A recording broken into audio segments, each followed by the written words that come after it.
बेटियों के न्याय के लिए हर एक व्यक्ति को बोलना चाहिए। एक 20 साल की अंडर ग्रेजुएट स्टूडेंट जो अयोध्या के राम जन्मभूमि कॉम्प्लेक्स में सफाई का काम करती थी, उसका बलात्कार किया गया, उसका गैंगरेप किया गया और उसका मॉलेस्टेशन किया गया। और उसने इस मैटर में बताया है कि पिछले महीने उसके साथ ये सब हुआ और कई कई जगहों पर उसको मॉलेस्ट किया। खास करके जो 3 लोग उसने बताए, जिसमें से एक माइनर है और 2 एडल्ट्स, जो उसको जगह जगह लेकर गए होटल्स वगैरह में और वहां पर उसके साथ गैंगरेप तक किया। बेटी ने उनके खिलाफ एफआईआर दर्ज कराई 2 सितंबर को। और ये भी कहा जा रहा है कि पुलिस वाले कह रहे थे कि इसमें वो कॉम्प्रोमाइज़ कर ले, वो समझौता कर ले। आखिर क्यों?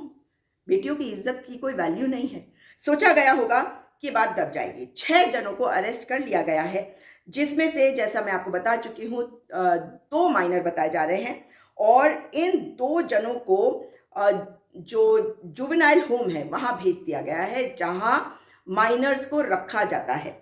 अब जो 7वां बंदा है उसकी आइडेंटिटी क्लियर नहीं है, मगर जो बाकी लोगों को अरेस्ट किया गया है वो लोग भी नहीं बता पा रहे कि वो 7वां व्यक्ति कौन है।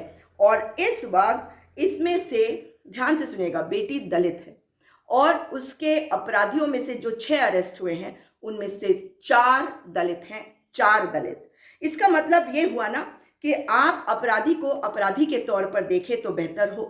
आप अपराधी को जब एक धर्म, एक समुदाय से जोड़ देते हैं तो ये बहुत बड़ी नाइंसाफी होती है। किसी एक व्यक्ति के अपराध के लिए आप उसके पूरे समुदाय को बदनाम कर देते हैं। मगर समय बदलता है और कानून का राज फिर से लौटेगा। और कानून का राज जब लौटेगा ना, तो याद रखेगा कि ना केवल आपका न्याय होगा अगर आप इस तरह की विभाजन की राजनीति का हिस्सा बनते हैं, या जो ये राजनीति करते हैं आप उनके समर्थक हैं। क्योंकि बेटियों के न्याय में जब आप इस तरह की बातें करते हैं तो न्याय आपके साथ होना जरूरी है। लेकिन अब तो सवाल यह है कि योगी आदित्यनाथ जी अपने आप को योगी बताते हैं। योगी किस बात के हैं भाई?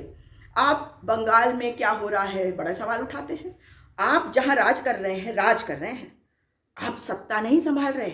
आप लोगों के प्रतिनिधि बनकर नहीं बैठे, आपने लोगों के अंदर डर बनाकर अपना एक वर्चस्व बनाया है, तानाशाह का, डराने वाला। लेकिन अब आप ये बताइए कि अगर भारतीय जनता पार्टी के कार्यकर्ता, नेता कहते हैं कि बंगाल की मुख्यमंत्री इस्तीफा दे, तो क्या योगी आदित्यनाथ जी आप इस्तीफा देंगे?